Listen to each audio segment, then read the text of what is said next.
What's up guys, this is Fedor Holz and I want to walk you through my thought process in a big hand I played against one of the best poker players in the world, Nick Petrangelo. This was actually out of a 50k in the Triton Super High Roller series in Madrid. And if you haven't seen those episodes, I highly recommend go check it out, follow Fedor. I show you my journey in those Super High Rollers, made 2 final tables as well, so spoiling a little bit, but it's fun, you gotta check that one out.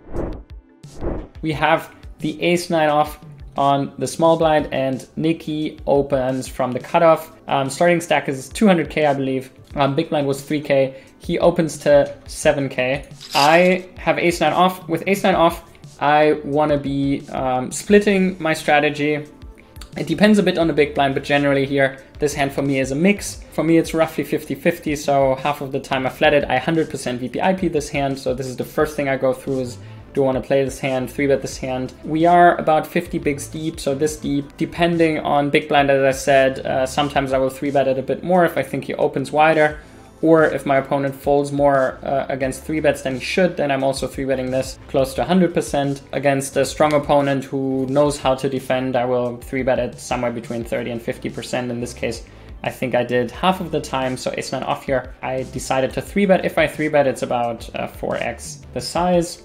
I choose to go for it and raise to 30k. Big blind folds and Nicky P decides to come along and we see a flop, which in this case is the 10-8-7 2 diamonds flop. And now this is generally interesting. I thought quite a bit about how I want to be playing this flop. I think generally the way I think I construct my 3-betting range, and this is now one of the first interesting spots against a very capable opponent. He should be defending quite wide here. With hands like King 5 suited or King 6 suited, stuff like that, where a lot of players, weaker players, won't find these defends. And if they don't find those, if they fold too much, then the range distribution and equities shift a lot, because especially those hands that are on the weaker side are hands that don't interact with this flop so well.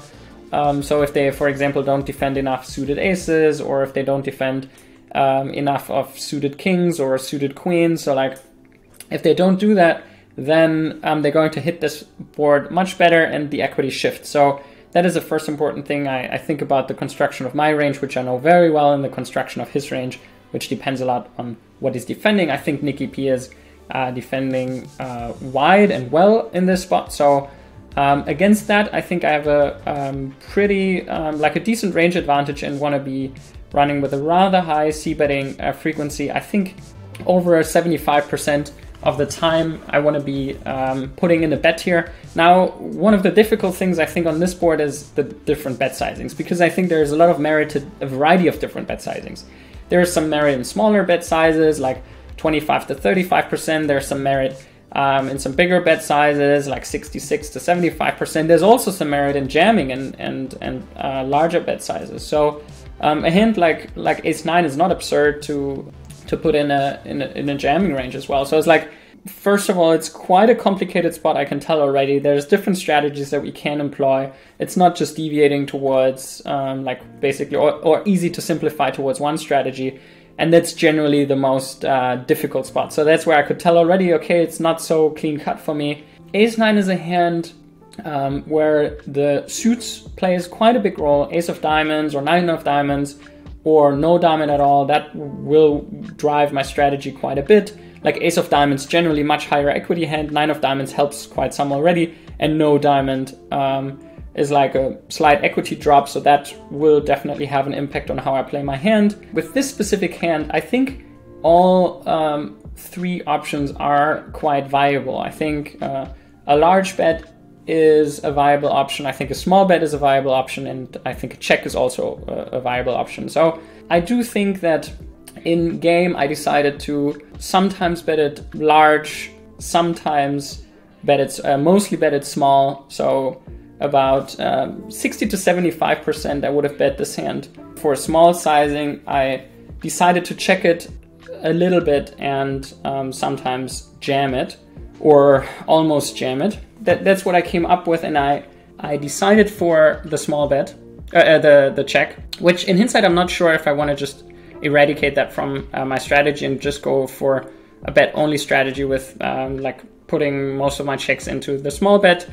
I think it plays a little bit better but that's what I did in game. And so now this is already the first thing what's interesting, like where the main question I'm asking myself is, do I want to have that, do I want to make that simplification, just have small bets here, or do I want to make it a bit more complicated and have that hand in my checking range as well? I don't think the EV difference is very big, but it's one of the first things I thought about quite a lot. I actually opted for the check and would have check jammed this hand against quite some sizings to quite a high frequency, not too many check calls here. And this is also one thought, like it depends a lot on the SPR. If he can push me off equity on the turn, depending on which turn cards and depending on how deep we are, then it's better to generally put those type of hands into a check jamming range. If we basically always check call turn, then it's generally better to put them in a check calling range. So this plays a huge role, because if we have to fold equity on turns, then that's a problem. The value of our hand decreases.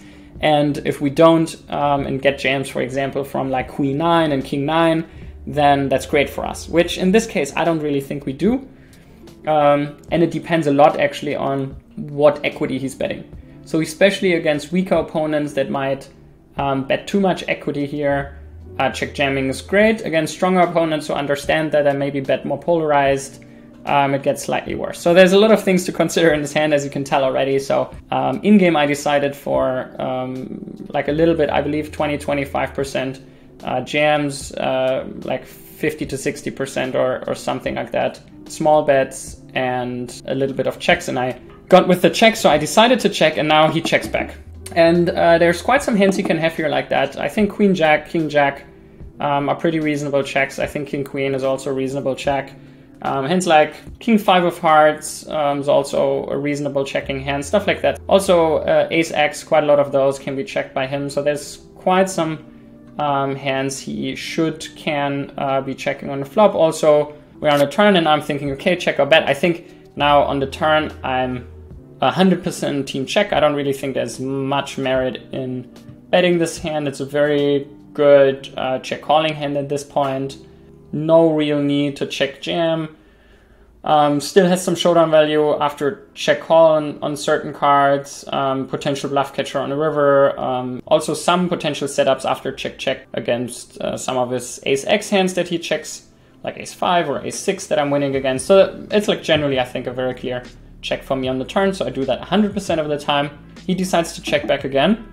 And now we get to the river. And now this is a very interesting spot. So with a hand that I check quite little on the flop, and then as much as I check it on the flop, in this line I have it all the time. So let's say I check it 15-20% on the flop.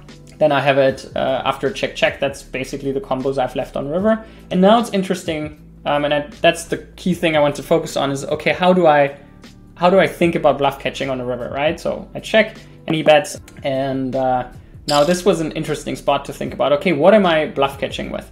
Now there's an aspect where there's a theoretical aspect and then like kind of an exploitative tendency of what I think personality, like what his way of thinking is, like if he considers the spot something where I'm overfolding or underfolding, especially with that sizing. So very clear bluffing hands that he could or should get to on the river is definitely Queen Jack, which he should have here. I think it's a good hand to check twice. King Jack as well. I think those two hands should be basically pure bluffs on the river. And then hands like King 5 and King 6, I think that he probably, like King 6 is a decent check on both streets as well. King 5 I think is a good bet on the turn.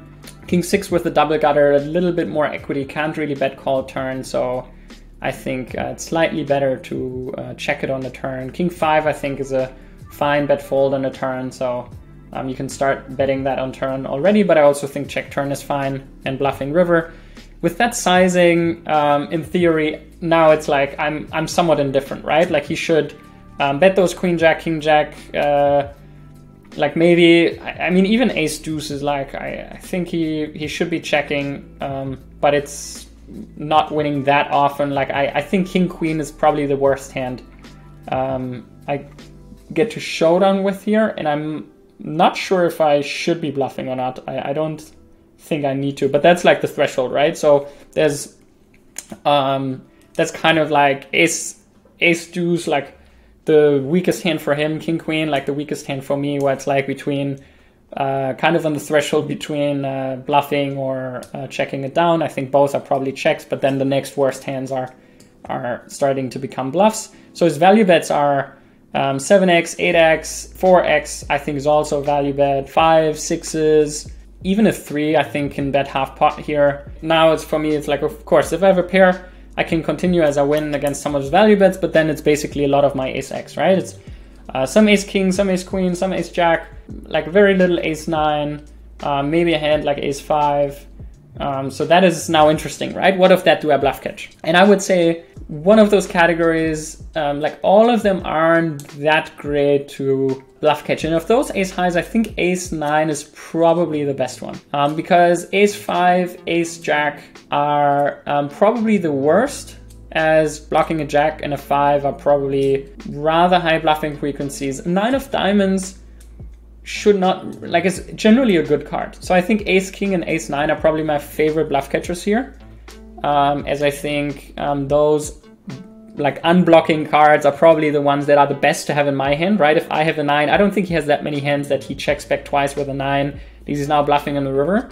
Like queen 9, maybe he should only defend diamonds. So like queen 9 of diamonds, he should get in on the flop or bet on the flop. I don't think that's a check twice hand for him ever there. Besides that, there isn't too much, right? So 9 of diamonds, I would say generally a pretty good card to bluff catch. The problem I see, and now this is kind of going a bit more to the exploitative side, the problem I see is with the half pot, I believe that he's slightly too much on the value side. I think, I'm not sure if that's his only sizing. I don't think so. I think he should have some 10x with the 9s, to be honest. I also think he probably should go for a larger sizing. I don't think this sizing is optimal here. I think you can kind of build around two sizings, like a larger sizing and this kind of half pot sizing, where your 4x and 7x and some 8x rather want to go into this sizing with obviously some strengthening hands, and then pocket 9s I think is a pretty good hand to go in the larger sizing, because if I have an 8 or a 7, that's what you want to tackle. And my bluff catchers aren't changing a crazy amount, so I believe that is a better hand for the larger sizing. But if he only chooses one sizing, then yeah, that's all right.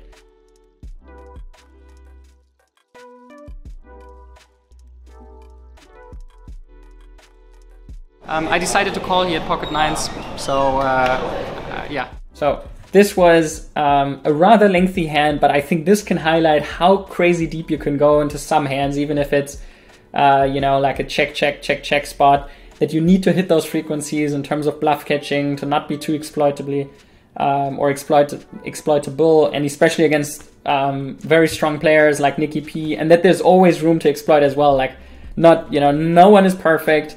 No one has solved the game in its entirety. We're all just trying to play it the best way we can, and I think there's always these nuances of what you can find out where he probably wants more of those ace high calls and therefore maybe chooses more on the half pot side rather than the larger side.